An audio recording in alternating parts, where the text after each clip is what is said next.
Good morning. Another glorious Sunday morning here. Got some amazing people here going to do some amazing stuff with college football.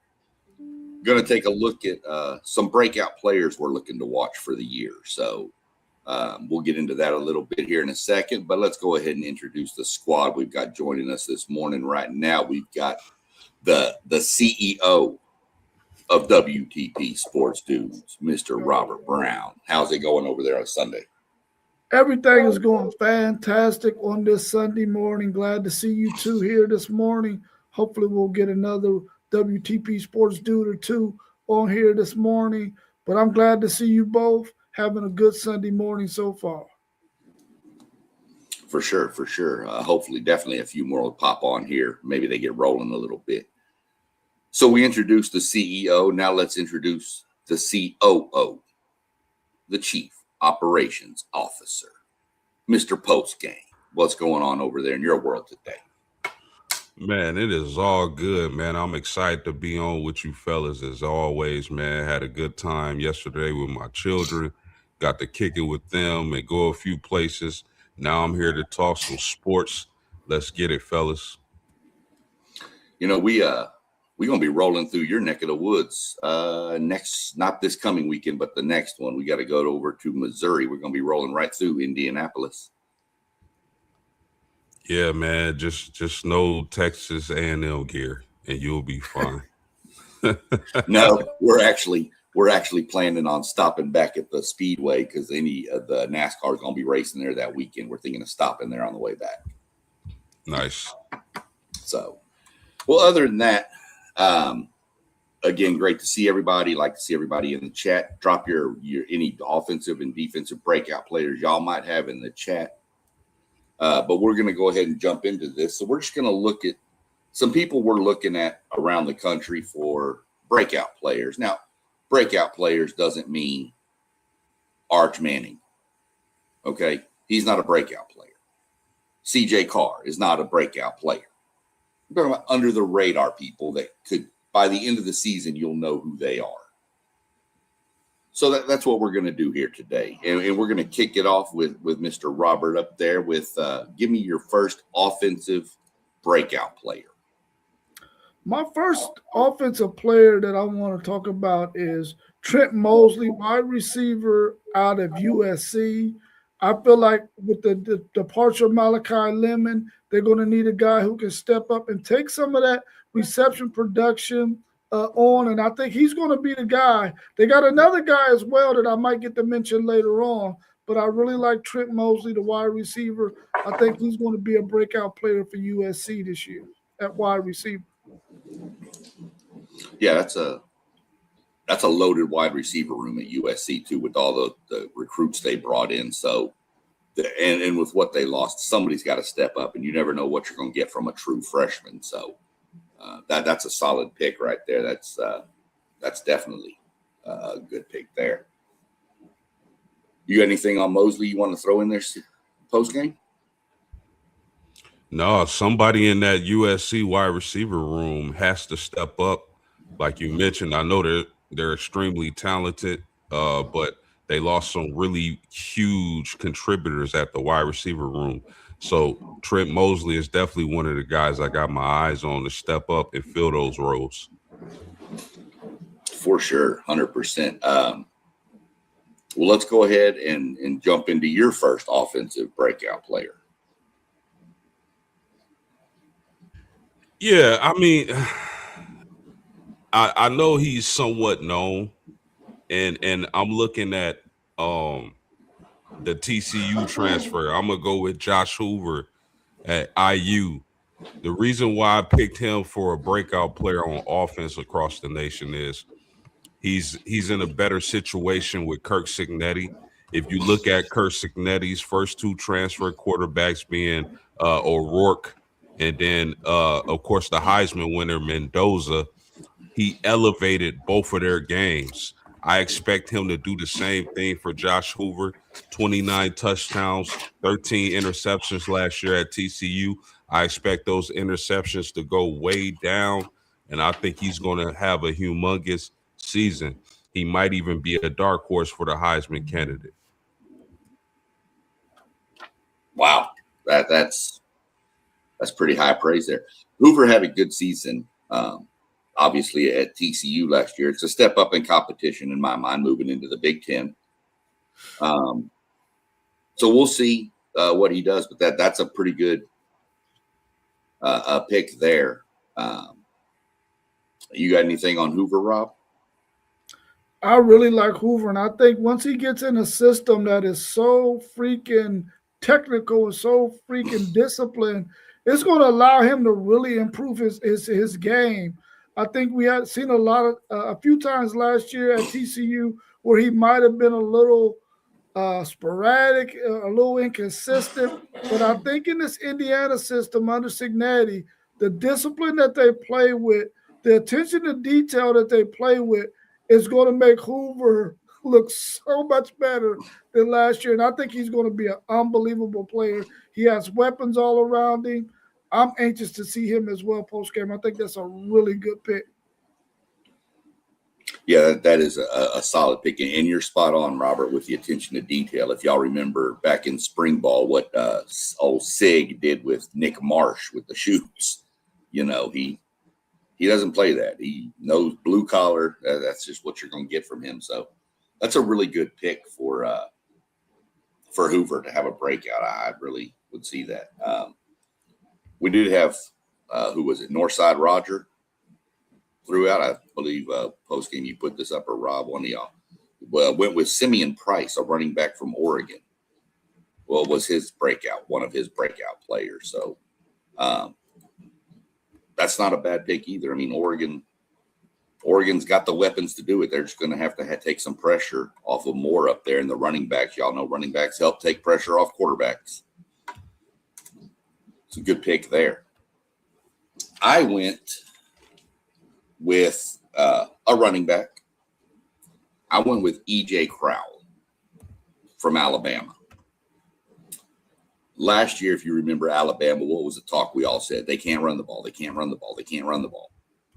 Well, this is a 5-star freshman from the state of Alabama. He's a true freshman, so that puts a little pause on it.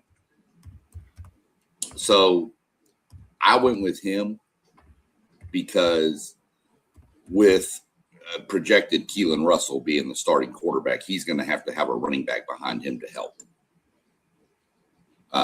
So I chose him. Looking at him, seeing what I've seen from him, just kind of watching some stuff on him, he kind of reminds me of the ability to build into a Gibbs, Jahmyr Gibbs type running back. So I think he's going to have a phenomenal season this year. Any thoughts on EJ?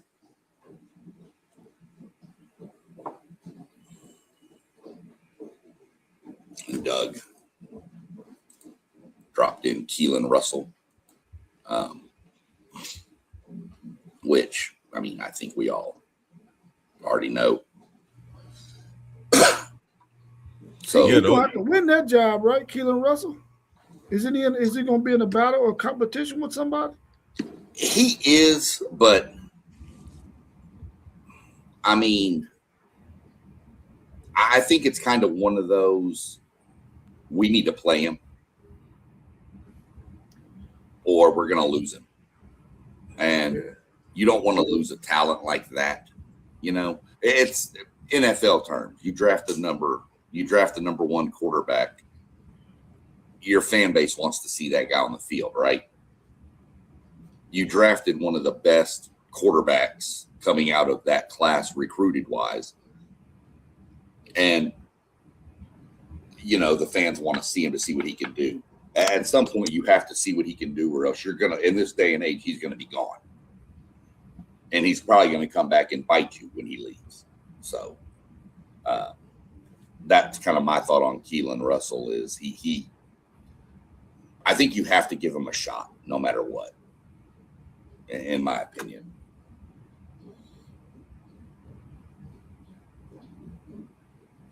Yeah. Got another little one right here. I don't know. This Tradez Green. Yeah. I'm not sure I'd consider him a breakout. That dude was a monster last year. So, but, I mean, it could be a good pick, as a tight end. Love the the people dropping names in the chat here, guys. I know Keyshawn Singleton and wide receiver Chaz Nimrod from Auburn. Lots of good picks rolling in today. Yeah. Yes, sir. I like both of those. Yeah. So let's flip it over and go ahead and look at a defensive player you're looking for on the breakout side. And, we're going to do back and forth here. We're going to go offense, defense a few times. So, Post, can you give me a breakout defensive player you're looking at? SEC Sean, I'm staying at IU for my defender, and I'm going with Joshua Burnham, the defensive end transfer from Notre Dame. He sits at 6'4", 253 pounds. Now, I know IU got multiple defensive ends in the transfer portal, but the reason why I think he's going to break out this season is at the latter part of the season last year, Joshua Burnham was probably the best defensive end at Notre Dame. He made a lot of huge plays. I was sick when he hit the transfer portal. I think IU got a really good football player in Joshua Burnham, and I expect him to break out this year for the Hoosiers. Yeah, I saw flashes of him. I was shocked he hit the portal myself, so I get what you're saying there. It's always rough when you see flashes from a guy and then they leave. Any insight on Hammond, Rob? Or I mean, I think he got a really good pick right there. I'm anxious to see if IU can continue to do what they did the last couple of seasons defensively, being able to hold teams down. Now, of course, when they ran into Ohio State 2 years ago, their defense didn't fare so well, but they did really good against everyone else. But last year, they really were – they were one of the best defenses in the country. And I think when you add a guy like who post-game name, he's going to be one of those players that's going to be able to solidify that defense this year. So I'm anxious to see him play as well. Yeah, for sure, 100%. What about your next defensive player, or your first defensive player, I should say, Rob? My first defensive player that I think is going to be a breakout player this year is Mason Curtis, safety out of Michigan. He's played over 500 snaps during his time there, and this is going to be the year for him to be a full-time starter, a breakout guy. When you talk about 500 snaps, that's a lot of opportunities to see what offenses are doing. That's a lot of opportunities to get to learn that system and to learn that position. Of course, they got a new coach coming in, bringing in some new coordinators. But I think when you got 500 snaps under your belt, you're able to fit in any system and understand what the terminology is. And I think he's going to be a great starter for Michigan this year because of all of that experience that he has, having over 500 snaps.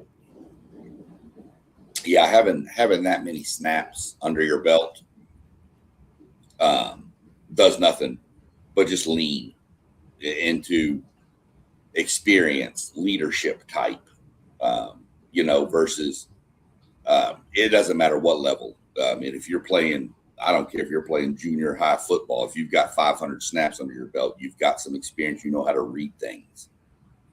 So that's another good solid pick there. I am going to jump over and take this one. This one was a little bit of a stretch. I'm actually going to stick at Alabama with Landon Simmons. Now, defensive tackle, going back to last year to Alabama, kind of the opposite of offense. They struggled to stop the run so much. They couldn't run the ball, and they had trouble stopping it. So I went with the defensive tackle, Landon Simmons. Excuse me. He had 266 snaps last year as a freshman. He had 1.5 sacks, 19 tackles. He made freshman all-SEC team. But Alabama needs to find some depth on that D-line. They lost 8 guys off that defensive front last year. 6 transferred out and 2 went to the NFL draft. they have got to find somebody to step up and lead that unit, and somebody that's returning with that many snaps under their belt has got to take a step to be the leader. And watching Alabama's spring, kid looked good. The flashes are there. You can see it. He just has to put it all together. So I went with London Simmons. I'm sorry, London Simmons, defensive tackle from Alabama. And being that my Aggies play them, I'm hoping he doesn't flash. But that's just a whole different thing. There's a couple of players that some of the guys in the chat have mentioned, and let's go to this one by Tim. He's talking about Devin Sanchez, the cornerback at Ohio State. Mhm. We all know coming out of high school, out of Texas, was a highly sought after defensive back, cornerback. I know that it was a battle for me when he didn't go to Texas because we needed him so badly, and he decided to go to Ohio State. That was one guy that we were really after. I'm quite sure Texas A&M had him on their board as well. But I really like Devin Sanchez. I think he's going to be a really good addition there. And another one I wanted to mention was from Northside, Roger. He talked about Dallas, the defensive lineman out of Utah who transferred to Penn State. And when you get a guy from a Utah program that played under Cal Willingham who transfers out and doesn't follow him to Michigan, which we all know Michigan puts out some tremendous defensive linemen, says a lot about this player and the fact that he wanted to go somewhere like a Penn State under a really good coach like Matt Campbell, who has the same kind of philosophy as Cal Willingham. I really like that pick as well. I didn't want to mess up Dallas's last name, so I didn't want to butcher it, so I didn't say it. Yeah, I mean, that's some of the names we are going to butcher. We all know that, especially when you start getting into some of them offensive and defensive linemen. Boy, we're going to have some names. So that's where we are with our first round.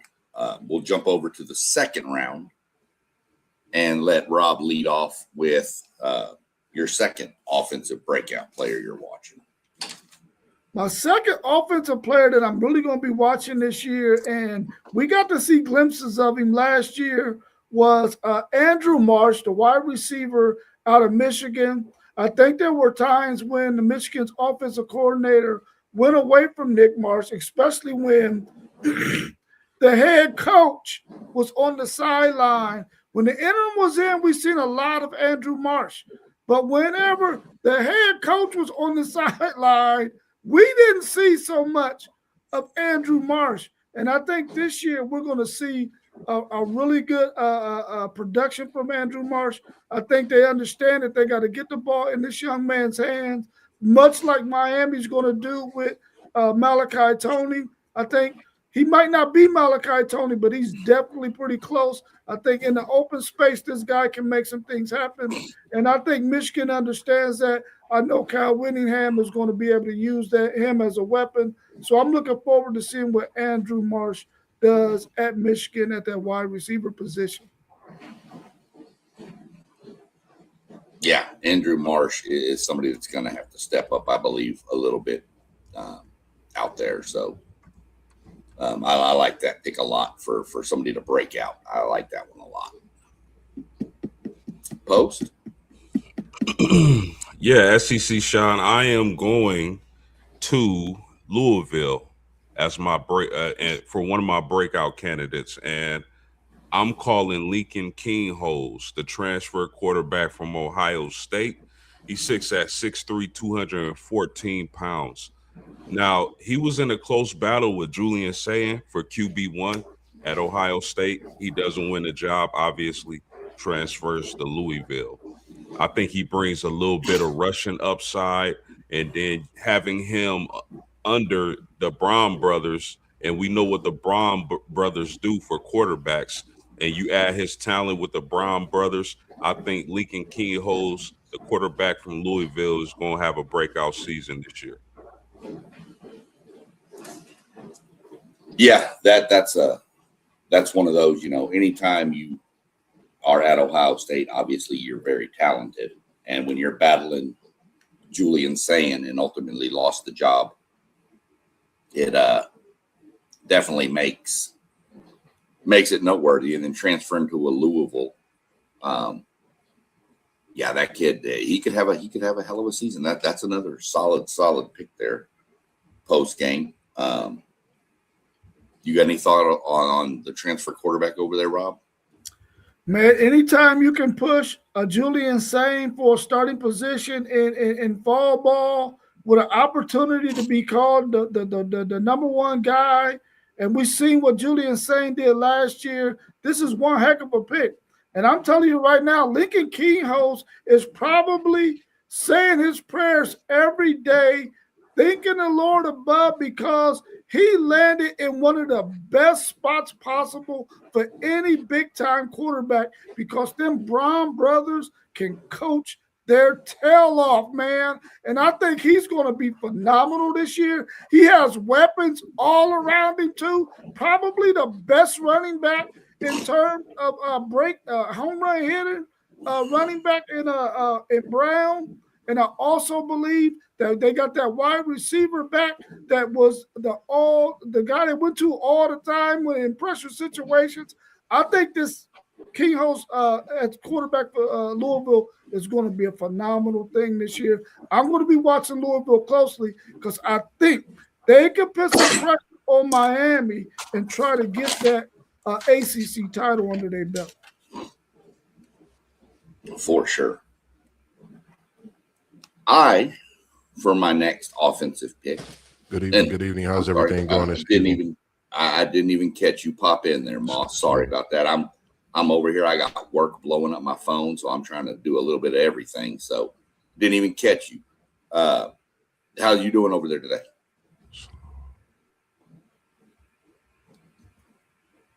I'm a little delayed a Are little you bit. there? Yeah, it looks like it might be. Looks like you're freezing up.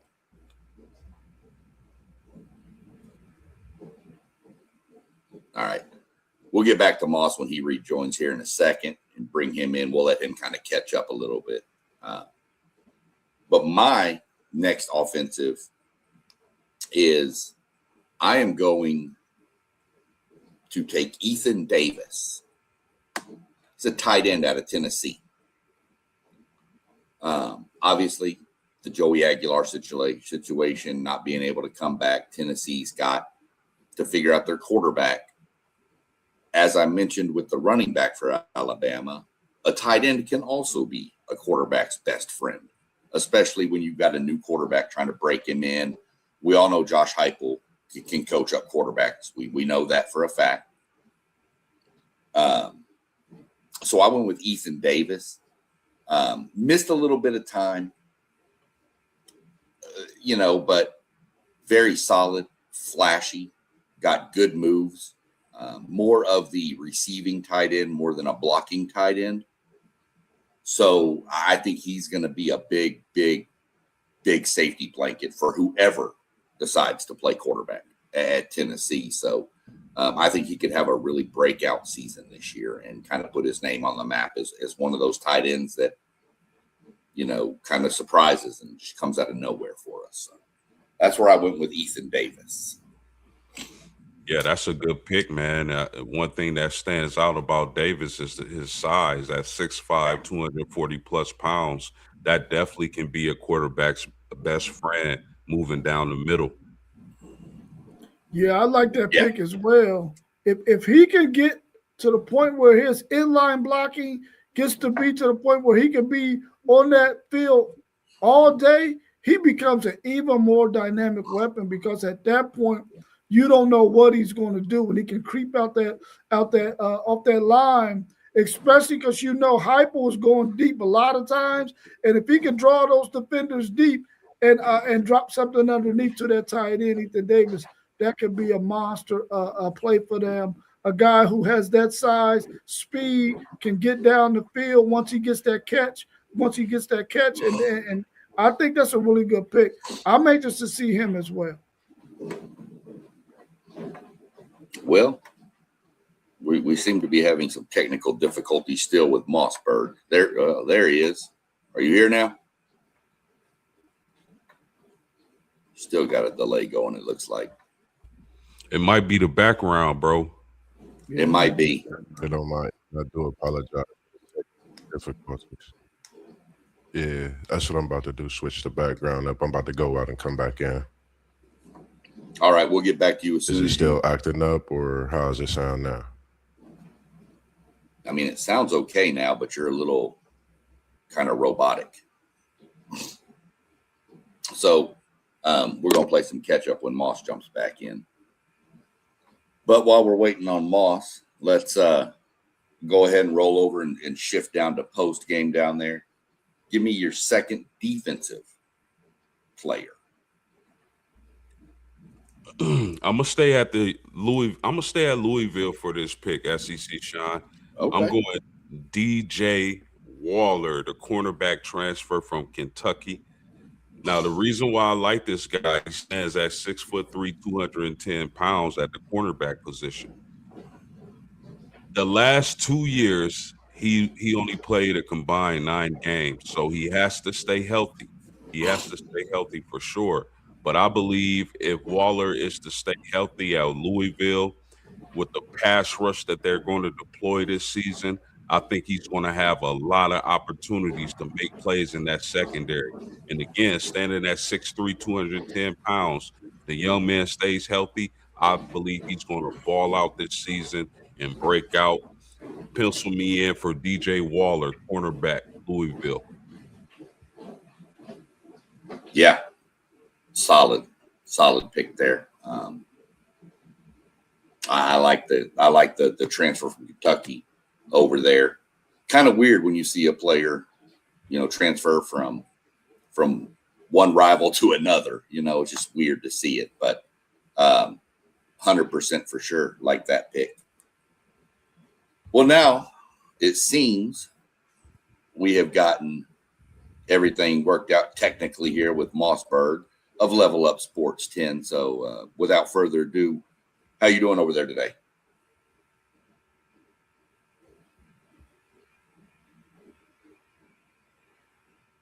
Maybe we don't have everything worked out with Mossberg from Level Up Sports 10. Moss, you hear us? You hear us, Moss? I'm going through the navigation now, trying to make sure that we get it connected right on my end, and you're breaking. Keep going with what you're going with, and I do have mine, and I'm going not. Yeah, just not keep the view. We'll work on it. Rob, what do you got? Defensive. Defensively, I'm going with Jakeem Stewart, defensive alignment / defensive end out of USC. I feel like this is going to be a year for him. Last year, as a true freshman, he has a foot injury that kept him from playing a lot. He ended the season with 1.5 sacks and with 18 tackles. I expect that production to go up as long as he stays healthy. I really like what he brings to the table. A guy that you can put out there in a 3 technique, a 5 technique, and also out there on the edge. When you got a guy that's that versatile, you can move him around as a chess piece. And I think that's going to bode well for Gary Patterson and what he likes to do defensively, especially a guy who likes to do the 3 high safety. He likes to have it to where his defensive ends and his defensive linemen have an opportunity to get after the quarterback because the coverage on the back end takes away a lot of options for a quarterback, especially pre-snap. So I think that he's going to have opportunity to be really, really good for USC this year as long as that foot stays healthy and he stays healthy. Yeah, that's always the big question when you're talking about foot injuries and stuff and how quick they can re-aggravate themselves. So health is always going to be at the forefront of anything with a player. But really, really solid pick there. Really solid pick. All right, Mossberger, you finally ready to join us? Are we going Yes, here now? sir, man. I totally apologize again, man. I'm here. Okay, I'm going to give my next defensive player, and then we're going to let you run through 4 players real quick, okay? That'll catch you up with us. Appreciate All it. right. Appreciate So my next defensive player, if you can't tell by my name, you'll figure this out why. I went with Xavier Gilliam, another defensive tackle from Tennessee. Now, here's the reason. We all remember, probably if you don't, there was some drama with Tennessee and their defensive lineman with one particular, I believe his name was Chaz Coleman, who transferred to Tennessee. Then all kinds of stuff went wild and crazy, and he's no longer with the program. This was their blue chip stud transfer they got for the defensive line. Well, he ain't there no more, so now you got to lean on somebody else to be the anchor of that line. And that's where I believe Xavier Gilliam comes in. Somebody that's been there, got a little bit of knowledge of the system, can kind of help with the continuity. We all know that linemen, all work as a unit, whether offensive or defensive. So this is somebody that's going to have to step up on Tennessee's defensive line, and I believe he will. I believe he's going to have a really good season. So that's just kind of where I went. I thought the loss of Chaz Coleman would hurt Tennessee, but I think this guy can kind of, I'm not saying he's Chaz Coleman level, but I think he can kind of offset that loss of Chaz Coleman a little bit. Yeah, that's a great pick. Let me ask you a question, man. I know you locked in on the SEC. Do you think Tennessee can have one of the better defenses in the conference this year? Yes. I think Tennessee can be improved from last year. Let me put it that way. With the new defensive coordinator down there. This be his first year down there, Jim Knowles. Name should sound familiar to a bunch of the Ohio State people. But I think it's going to be next year where you see the jump for this defense. I think this year's all about learning the scheme he wants to run and putting it in place versus, it's hard for players to just pick up a system. One of the harder systems to pick up in that fast. You're talking 18, 19, 20-year-olds trying to learn an NFL style system. And there's going to be mistakes. And so I think they'll be improved. But I think next year you'll see the massive jump in that Tennessee defense. Yeah, I'm glad that you mentioned Tennessee the times that you have mentioned them. I've been watching this Tennessee team, and outside of them suffering injuries defensively over the last couple of years, if they could get to the point where they can get a solid 2 deep, possibly even 3 deep, which is what you see a lot of teams are focusing on now because they know that they're going to have to rest players during spurts in the game so that they can be as fresh as possible in the fourth quarter to close out games. If Tennessee can get to that point, and I like the fact that they got Jim Knowles. Jim Knowles is a Steve Sarkisian's kryptonite because of that 3-high defense and the way he plays. I think that once he can get to that point where he can go 2 deep, sometimes even go to a third player at certain positions, Tennessee's going to be really, really good. And I know that the SEC has a lot of talented teams. It's just they got a middle of the pack that is really, really talented, but they just can't get over the hump. And I think in order for them to get over the hump, it's going to take them to be able to stockpile recruiting classes to get 2 and 3 deep at a lot of those skill positions.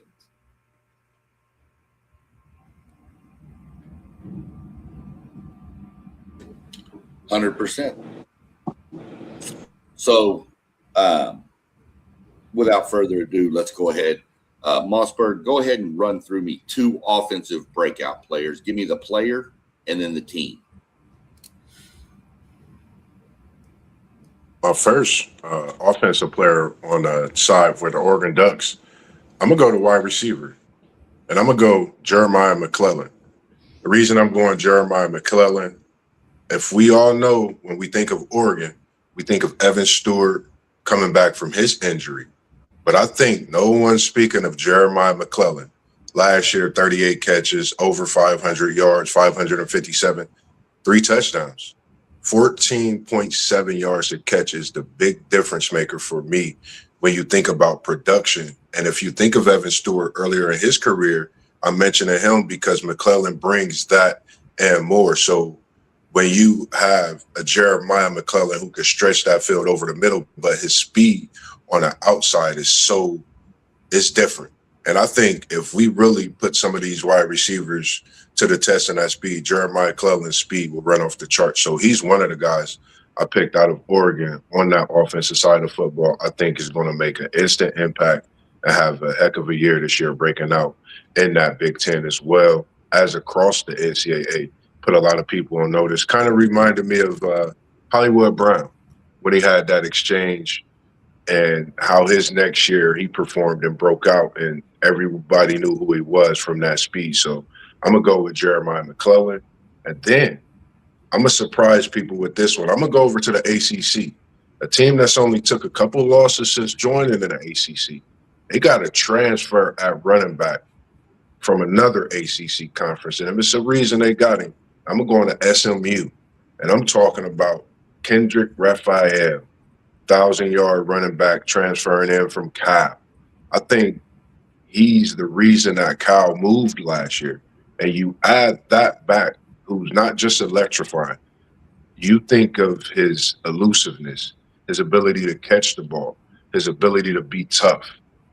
He's a one-man bandstand, but you add him with Jennings and this incredible SMU offense that's, I think, waiting to unleash this year. I was going to go to a couple different wide receivers on this SMU offense, but I had to respect the transfer coming in because no one's talked about him that I've been seeing, and he has to get some name put on there.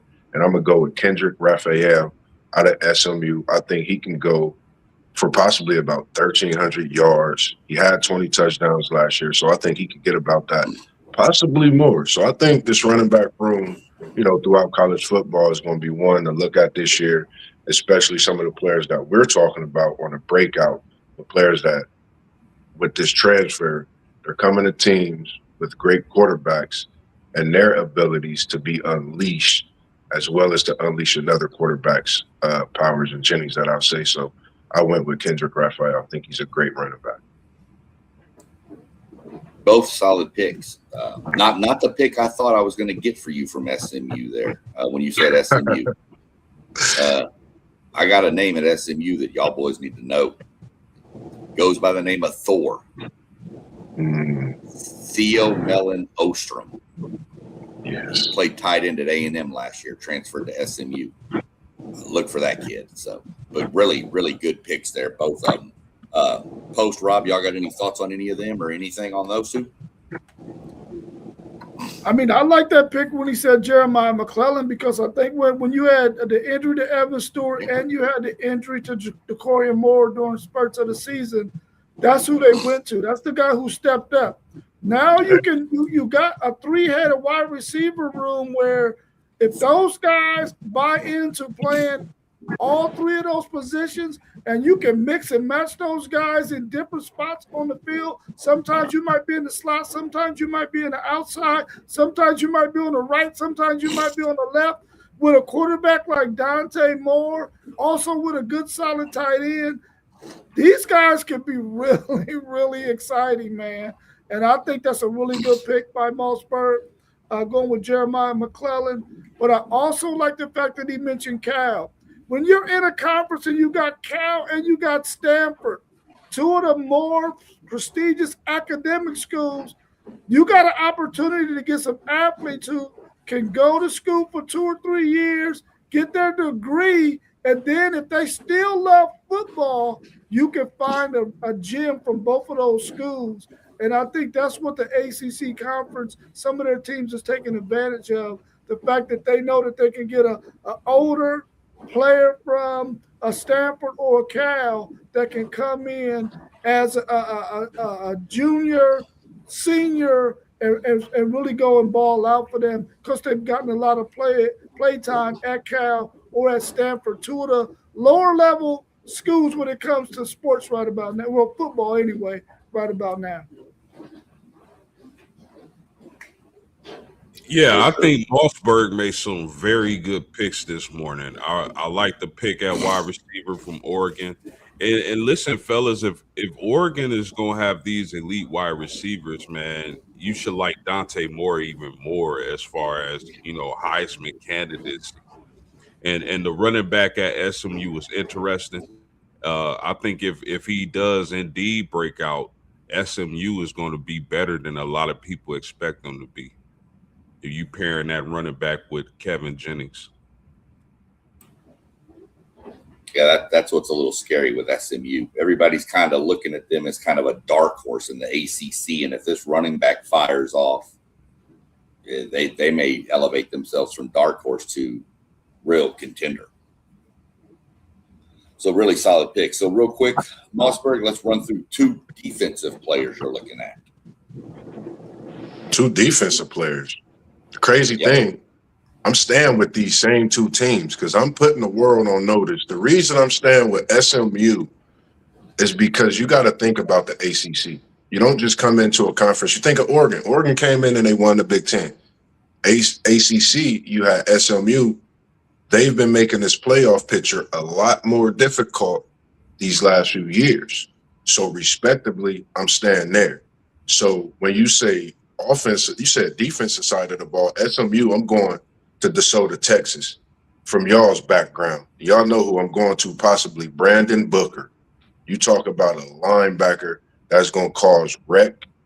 And for me, I think the skill set that he brings to the table, he's not just a linebacker. He could cover as well. When you talk about some of those slot receivers coming across, he could tap them. And when he matches up with the tight ends, it's like he's the cornerback out there. That's how versatile he is at his linebacker position. And I think about the years when he played his senior year in high school at DeSoto. He had a similar season last year, and where he had tackles for loss, just total tackles. He played 13 games, started 11. So to have 69 tackles and 29 solo and just 11 games started, to be third on the team in tackles, that's a big feature for me, for a team that's trying to make a statement. So I got Brandon Booker for SMU at that linebacker position, and I think it'll be a name that starts to ring bells throughout the NCAA football season this year. And I'm going with a position I love to play myself, and I'm staying with the Oregon Ducks on this one as well. And I'm going to Peyton Woodyard. I think when you talk about a 6'2", 208-pound safety, that's NFL prototype safety. When you have that type of safety in college, we've seen them, and we've seen them go to the next level. I think this is a year, and he's a St. Bosco product. You know about him, SEC, and I'm sure Post know about him. His IQ is at a level to where I think coming into this season is much needed for that Oregon defense. I think, like we said, on that offensive side, McClellan taking them to the next level with DeCorian and that receiver. I think Woodyard could take this defense to the next level with his IQ and abilities to play that strong safety position. So I'm picking Peyton Woodyard, in which last year he had 22 tackles, 9 solo tackles, and assisted on 13. So that's a big deal to me when you play in that safety position. That means you putting a helmet on them when you come down, and if they come in your area, you making that tackle. So that's why I chose those guys. I think it's going to be a big year, not just for them, but their schools and their programs as well. Oregon, SMU coming in 2 conferences, ACC and the Big Ten. I think it's great for college football moving forward. Anybody? Rob, post game, anything on any of those two? Woodward or Booker? Great picks. Yeah, those Great are picks. Well, absolutely, those are monster picks, and I'm excited to see those players play this year. But not to forget, he had an interception return too. He did have an interception return, and I think with his length and the way the Big Ten is starting to pass the ball a lot more we've seen last year, I think the possibility of him to increase those interceptions this year is very heavy to where he could possibly get 4 to 5 interceptions, which is tough to play at a safety position. But if you can get that, that shows that high IQ, which I mentioned, being a St. Bosco product. You know, we seen you on ESPN, you know, throughout your high school days. So just good to see these guys still doing what they do best and to be able to talk about them at this next level as well also. Now, one thing though, that Oregon safety room is going to be nasty because with the guy Mossberg talked about, they also got the transfer from Minnesota this season.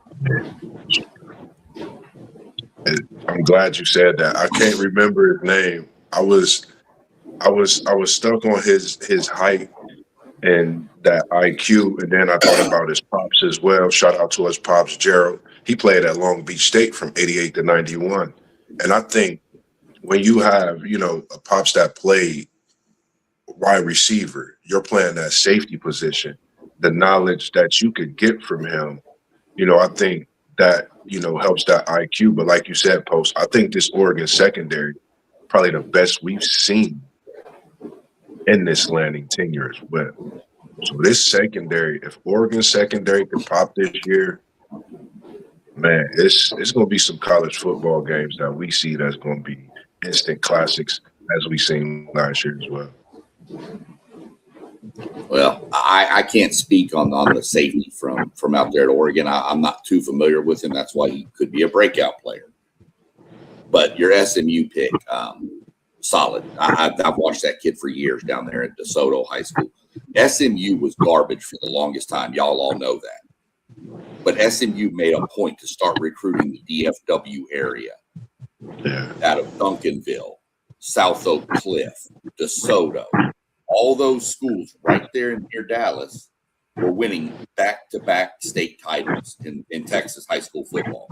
And they just started raiding those teams. Kelvin Jennings from South Oak Cliff. So that's what really put SMU back on the map. We just want to recruit Dallas. And that's what their slogan is. So really, really good pick there with Booker for sure. We're going to go through one more round. I know, Rob, you need to bounce at about 10, you said. So if you need to bounce, I can let you run through both of your picks, your first two, and then if you need to bounce, you can cut on out and we'll go on through. Or are you good to go in the regular rotation? I'm good to go. Okay. All right. Well, we're going to jump back and we're going to continue with Mossberg. See, this is what it is. You show up late, you get to go all the time, and then you get to go first. Look at that right there. You know, I'm ready to cook. So give me your next, your final offensive breakout player. Man, it was tough. And I haven't really talked a lot about the ACC, but I'm staying in the ACC. You know, I'm staying in the ACC because he got a transfer running back. His team, like I said, they've only lost a couple games since coming to the ACC. He's loaded at the wide receiver position. Jalen Cooper from SMU is one of his receivers, but I'm talking about that man Jennings from SMU. We know what type of year he had last year, but when you add a running back that you could throw the football to out of the backfield, SMU was this close to being the team that was undefeated last year. If you go back, some of the mental mistakes that was made, I think Brandon Booker having a breakout year, Jennings having a breakout year. I think this SMU team, not just the dark horse, I think they are a team that's wanting to play as the underdog to prove all the naysayers wrong. I think this is just a tough team. And I know I'm a Florida State fan, talking a lot about SMU, but I've actually watched this SMU team since they've came in the ACC. And I think they've changed a lot of how some of the teams play in the ACC. They've made recruiting tougher. That transfer portal has been great to them. So I think you have to respectively talk about SMU and the fact that they've only had 2 losses as well. So I'm taking Jennings from SMU to go for possibly 4,000 passing yards. And like you said, he have a trio of receivers and he have a running back. We talked about him last year, but I think this year is the year that he really puts on the show and becomes that quarterback and edges himself to possibly a top pick in this NFL draft and get talked about along Decoria Moore, Julian saying, along with the others, a lot more as well.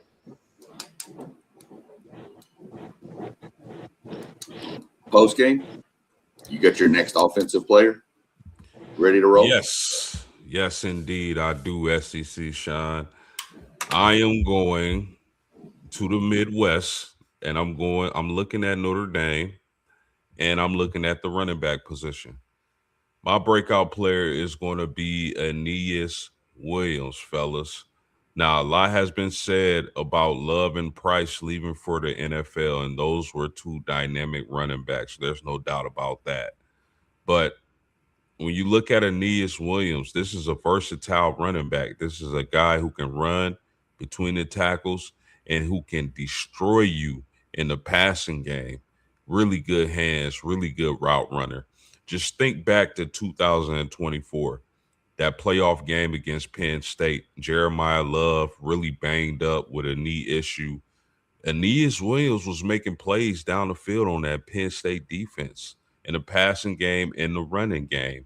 I'm really excited for Aeneas Williams this season. I think he's going to break out and have a good season. My third breakout player, Aeneas Williams, running back, Notre Dame.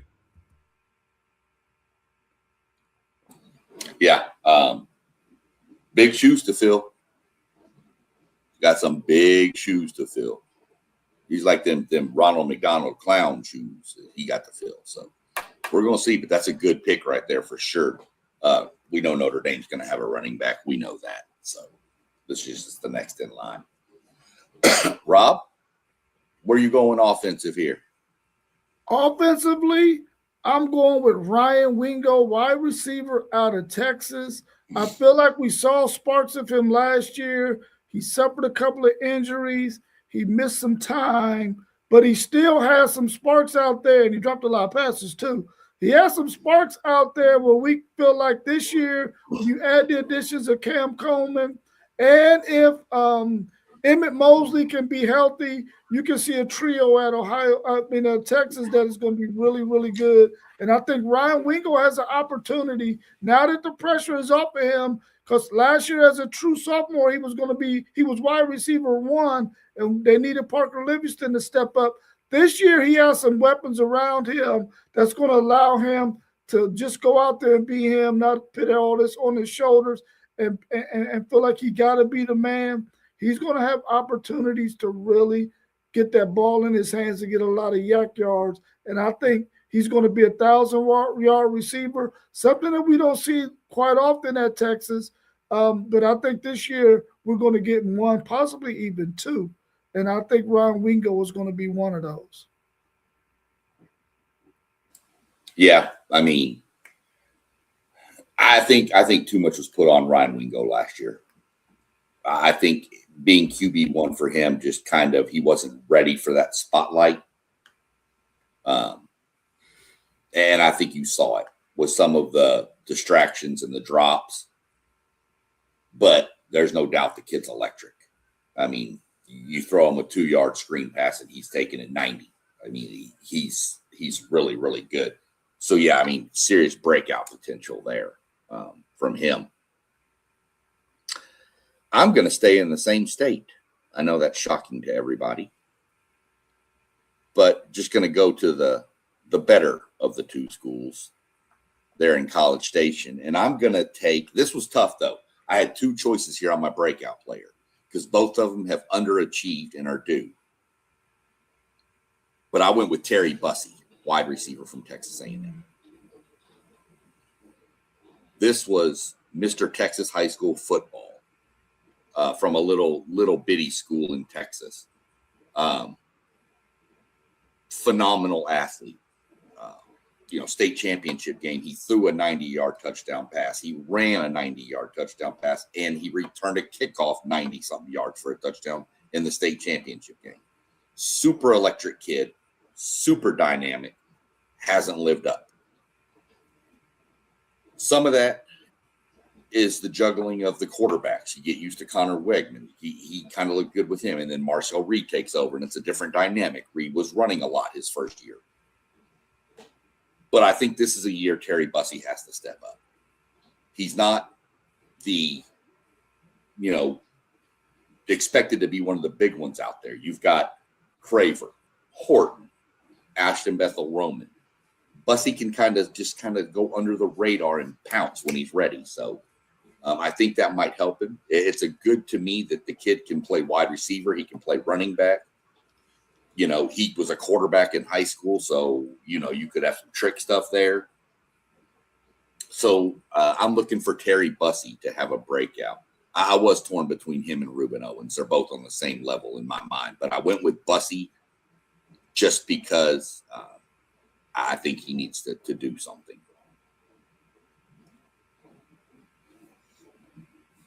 So go ahead. No, I was about to say, I seen what you had said. I didn't know we switched over to my teams, but I'm going to just dive in on the running back as well to start. And I was, I had Usman Kroma. Y'all know I've been talking about him since day one, early enrollment at Florida State. We got a, miniature dose of him at Alabama, watching him last year, that first game with Alabama, seeing the power, the speed. He reminded me of a Greg Jones running back.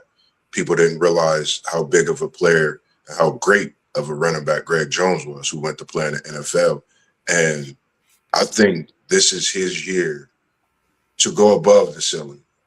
I don't even see 1,000 yards being a big breakout. For me, it's all purpose. Catching the ball out of the backfield, being that blocker that through that pass games, having Ashton Daniels in and trying to get that ball out to some of those great receivers we have as well. So I think having Usman Kroma in that backfield alongside Trey Wisner coming in off injury from Texas, I think this Florida State backfield is actually the most elite backfield that I've seen in these last few years, going through what we've been going through in this Norvell era. I think, as well as I wanted to put Wisner here, because when Florida State get running backs off of an injury, Dalvin Cook is now all pro in the NFL. People forget about Warrick Dunn in his times when he had an injury. So Florida State's running backs, when they get them and they come in off an injury, I don't know what that program is when it comes to that workout, but it does pay dividends in that upcoming season. So I think Wisner, Kroma, along with a few other backs, I think this Florida State program could get back on the map. And I like Kroma, Usman being a big part of that as well, having a breakout year this year at running back for Florida State. Yeah, I like that tandem as well, Mossberg. I think that's one of the more underrated tandems that we're going to see in college football this year. And I think having Trey Wisner there and having Usman, that's going to benefit Trey Wisner a lot. Last year, Trey Wisner didn't have that other back that could really help him in the rotation. And that hurt Trey Wisner when he had to be the everything back for Texas because they didn't have another guy that they could really go to. But at Florida State, he's going to have that opportunity to have a guy that can get that tough yardage and he can run those outside zones.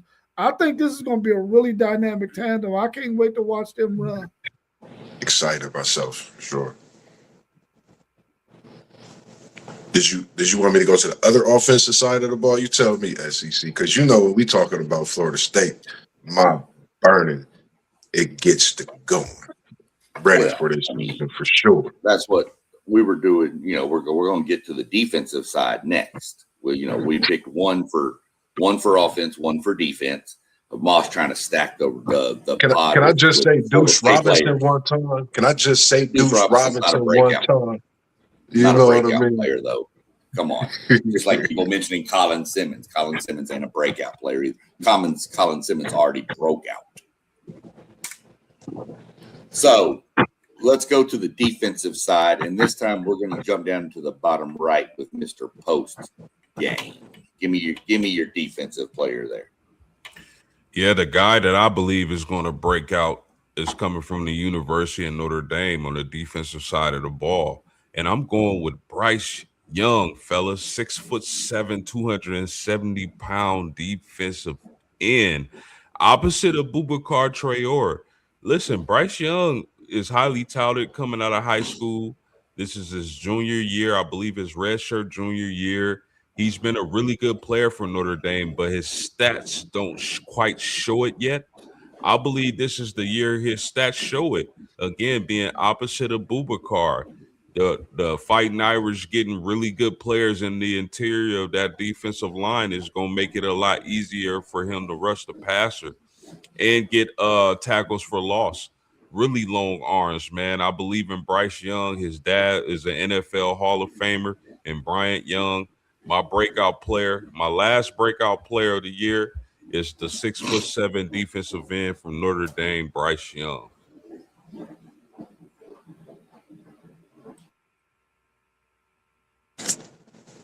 Great smoke, man. I think he's a great one too, man. I think that takes me back to the defensive line y'all had in the middle years ago during that Brady Quinn era. I can't think of his name post. He commanded that defensive line. He was like a force. He had an injury, came back, was still a problem, went to the NFL. I think Bryce Young is definitely a great pick to have that breakout year. He could definitely be getting after many quarterbacks for sure. Are you talking about Justin Tuck? Yes, sir. Giant Super Bowl champ. Yeah, that's a really good pick. That size is freakish. You know, so but that's really solid. To be that big is just, you know, that just put your paws up. That's all you got to do. Put them up. So great pick there. Jump up, Rob. Give me your defensive player. And if you say Colin Simmons, I'm kicking you out of here. I'm definitely not saying Colin Simmons. He's not a breakout player. He's already done broken out. He's the man. So I'm going with Lance Jackson, defensive end out of Texas, true sophomore. He's going to be taking on that role on the other end. I feel like he's going to be a really good run supporter, but he also can get after the quarterback. A really strong kid. I really feel like when you got Colin Simmons on the other side who's going to command so much attention, you have an opportunity if you're on the other side to really get after that quarterback, especially on those passing downs. And I really like Lance Jackson. There's some other guys that's going to be there too that I think are going to have some opportunities there as well. But Lance Jackson is probably going to be pegged as the starter because of his size and his physical ability. But when it comes to those passing downs, I think that when he's on that field, he's going to really be able to get after the quarterback and could possibly have around 7, 8, 9 sacks. So I'm looking forward to him being the man over there. I really like his upside. And I think Lance Jackson, defensive end out of Texas, is going to have a phenomenal year. Yeah, that's a really good pick, Rob. And, you know, one thing about being a pass rusher is when your interior can hold his own. Y'all got that transfer from Arkansas. That dude like 9,000 pounds, man. He's huge. Yeah, Ian Trafford is going to be a key addition for Texas.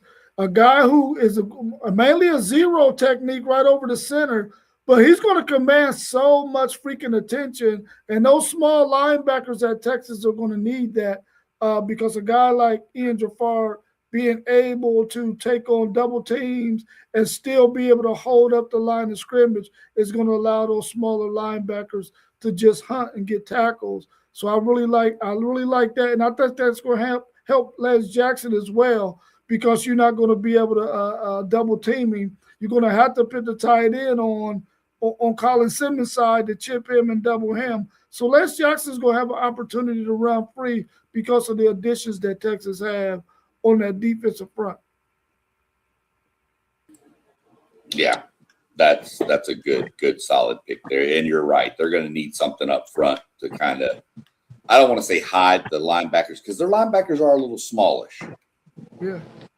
So, you know, I don't want to say hide them because the guys can fly to the ball. Well, we've seen that. But if you get too many of these big bruising running backs, those linebackers will start taking a toll on them. And they're going to think twice about leaning that hat down. So, really good picks, though. Moss? Give me your defensive player we're watching. Okay? Man, I'm going And right if you're back. if you're going to Florida State, there's only one right answer. I got a couple right answers. You've seen one in the chat. It's a couple of them, but I'm gonna take, one of the brothers. Had a great freshman impact last year. I think he's going to be a special product at this edge position and along this defensive line because he could play multiple positions. And I'm on another true sophomore, super sophomore. I'm big on that 10. As sophomore seasons are the number 10 I remember from high school being sophomore that 10th grade year. So I'm going Mandrell Desir. I think this kid is something special at Florida State. He also has a brother. And I know at Timmy mentioned Chris Jones, the linebacker transfer from Southern Mississippi. I had him down on my paper as well. But I think when you think of Desir, you're thinking of an All-American who was a freshman, 6.5 tackles. And when you see seasons for teams going at a disarray, the one little engine that could, along, with many others, but you'd seen Desir, he stood out, and his engine just did not stop. He had a motor. He was revved up. It was like how these good guys are here this weekend, and shout out to them being in town. They had that extra gear, and they was letting them streets feel that burn. So I think Mandrell Desir at Florida State, playing that edge position and defensive line at times, reminds me of Peter Boulware. And that's a big name to speak on. If you know football and you know college football, Peter Boulware was special at his position. So I'm putting Mandrell Desir in the category of some of the greats at Florida State and what he could do and elevate this program and his team this year. Super sophomore, I think it's that time to elevate, along with players that he was surrounded by, still stood out. So I'm going with Mandrell Desir out of Florida State and definitely looking at Chris Jones as well.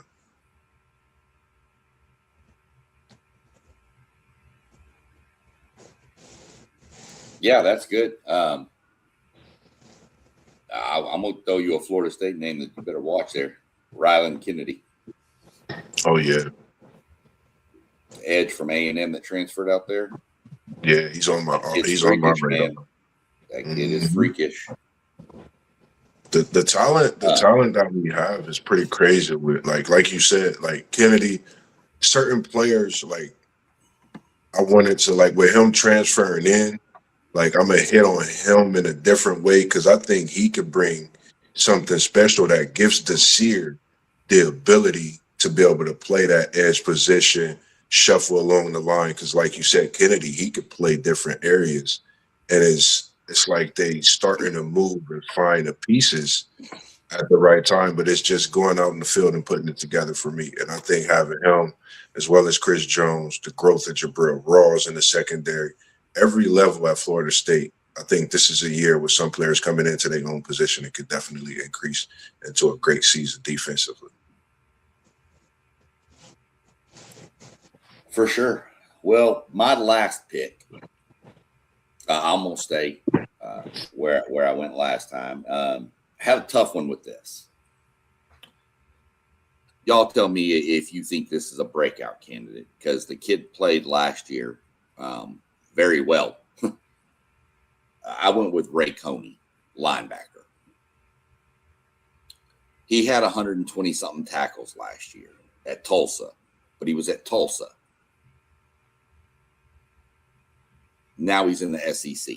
And we all know A&M had trouble with their run fits last year as somebody that can fill it. So would you consider him a candidate to break out, or are you considering somebody else? Because I got another one I can throw out there if y'all don't think he's a breakout candidate.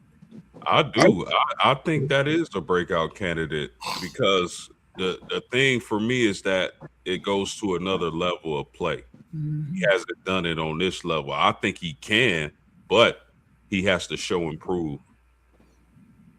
Yeah, that's the same thing I was thinking. Coming into the SEC, you say you leading the team in tackles where you come from. You can come to the SEC, have 100 tackles, but be that person in the middle of that field that controls everything. And getting past you is something that he comes to Texas A&M to do. I think, like Poe said, you hit it right on the nail. Like I don't think you could have went with anything better because knowing the run stop that you guys had to deal with, I think he comes in and he plugs that up right away. And he can possibly get that amount of tackles and more. SEC runs the ball. They screen passes, you name it. So he's in the right position to have a breakout season. Well, we lost Torian York, who was supposed that guy. You know, he's in the NFL. But Ray Coney is up. Rob, you especially seeing it with Texas and Texas A&M. York was always undersized. Mm-hmm. Coney's bigger. So we have plenty of linebackers and stuff that can flow and run, same as every other major program. But we didn't have that thumper. And that's what Ray Coney brings. You'll know when he hits you. So, and he's a very, obviously, with 129 or whatever it was tackles, you'll know he knows how to wrap up and bring you down. He knows how to tackle. Because, you know, you see so much nowadays, these guys just run up and hit people and hope they fall over. Ray Coney is one that knows how to put the arms around you and get you to the ground. So that's why I went with Ray Coney having a breakout. I don't expect 120-something tackles out of the guy. I hope not. I hope he's not doing that, but I think he can be a leader up front with A&M's defense and kind of help him take the next step. So that's where I went with him. We're sitting about an hour and 15. Anybody got anything else they want to mention real quick? Anything going on? Anything we want to throw out? I got a couple of names I'd like to throw out there before we wrap up that I had on my list. I'm really looking forward to seeing what Savion Hitter can do at the running back position at Michigan. I feel like he has an opportunity to come in there and really do some really great things for Michigan in the style of play that they play. We know that they're going to be a running team. I'm anxious to see what he does. And I also, another running back out of USC, Wayman Jordan. I want to see what he does at USC. Is he going to be able to really be one of those dynamic running backs that we've seen in the past from USC to really turn the corner or help USC turn the corner and make it to the college football playoffs? And the last player that I would like to mention is out of the University of Texas at cornerback. On the defensive side of the ball, I want to see if Cade Phillips was a true freshman last year. Is he going to be able to turn the corner and be the kind of guy that we need to be? He's a really ball-hawking cornerback, but will he be able to turn the corner this year as a true sophomore and really help Texas solidify that defensive backfield? Yeah, no doubt about that, Rob. A guy I want people to pay attention to, and you can say he's already broken out with 11 sacks last season at Utah, but he's been dealing with knee surgery, I believe. He transferred to Michigan. John Henry Daly. Keep an eye on this guy, man. If he's healthy and ready to go, I think he's going to have a monster season for the Wolverines and Ann Arbor. Yeah, I like that one. I'm gonna stay with SMU. I don't know why some people will be like, man, you're an SMU fan, but nah. Speaking of the injury, they have an edge rusher, Akil Washington, big playmaker. And when you talk about the edge position at SMU, something that they needed to get after the quarterback last year, and with them having a healthy edge rusher, and there was so much talk about him before the season started, and he got injured, had an injury before the season started last year, so he wasn't able to play, which gave him another season of eligibility. So I think, having Booker, Washington, this SMU defense, this could be a year to where they turn that corner defensively in the ACC and become that, have a different swagger as well. So, just some things to think about a player that I had in mind when thinking about some of the top players in that ACC. I couldn't keep him off my list, and I had to talk about him. I think he'll be a playmaker for them this year. I'm going to throw a couple of quick names out too here at the end. So one is I'm going to stay at A&M on this one here. DJ Hicks, defensive lineman, 5-star, coming out of high school, just kind of he's been okay. But it's going into his senior year. This kid needs to step up and be the leader on that defensive line. You've brought in some players in the transfer portal. Post game, you for one know Mike Elko's defense. This kid's been in that defense for 3 years. He's got to be the anchor of that defensive line and teaching all the cadence and the calls and everything. So I'm looking for a really big breakout. He's the one that can plug the run for us. He's that DJ Reader type that's just going to shut down the run game up the middle. That's what he needs to be for a breakout. My other breakout might be a little bit of a stretch because I've heard his name mentioned a lot, and I'm not even going to try to pronounce the kid's name, but he's from Cal, and it's the quarterback at Cal. When you think of Cal, it's just kind of one of those, what are they going to do? But this kid's got the talent. Jaron, JKS is what I call him. Because I can't even attempt that name. It was like the lineman from Penn State last year. But I'm looking for that kid. Not saying he's going to position himself as a Heisman front runner or anything like that.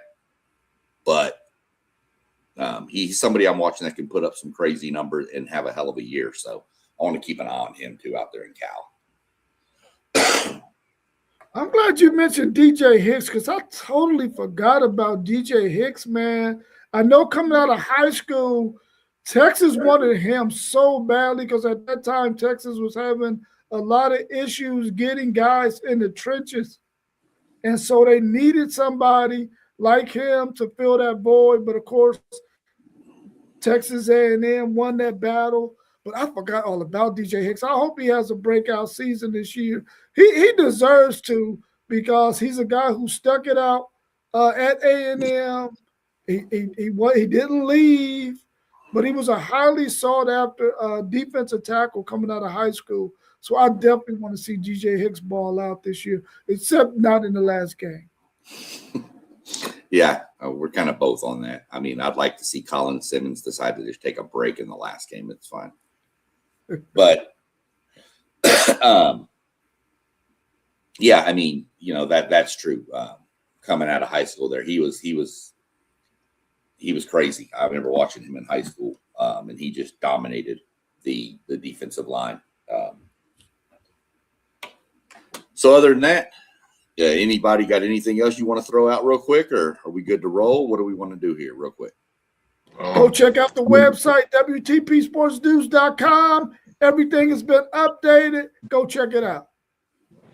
Yeah, I would say, make sure y'all tune in, man. I've been getting a lot of calls about the conversations with Mossberg.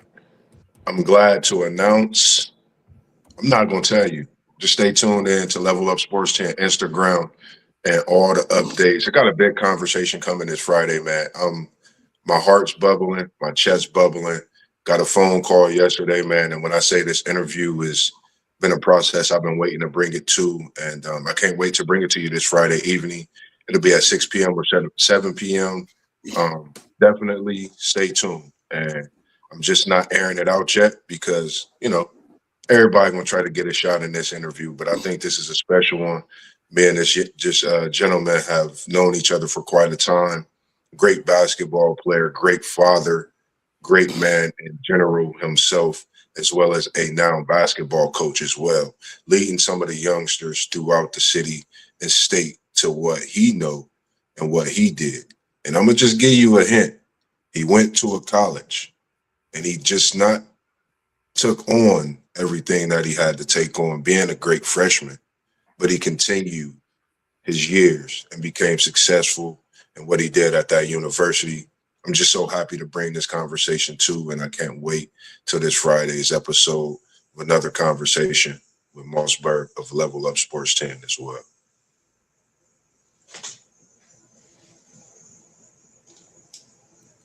For sure. I will mention I got hit up last night. Somebody that I know that watches us and stuff asked when we were going to start with the NFL stuff. They want to get into some of that. And I told them to stay tuned. That'll be coming up later in August for sure. So Got you. I told them it'll become, this person's a big CJ Stroud fan, so they're obviously a Houston Texans fan. Knowing I'm from Houston, they were wondering. So I told them, stay tuned, pump the brakes a little bit, calm down. We'll get there. Just keep tuning in every show, and you'll eventually get to hear what you want. So other than that, we'll go ahead and cut on out of here. Rob, you mentioned the website. I'll have all this dropped up to our Patreon page later on this afternoon, evening.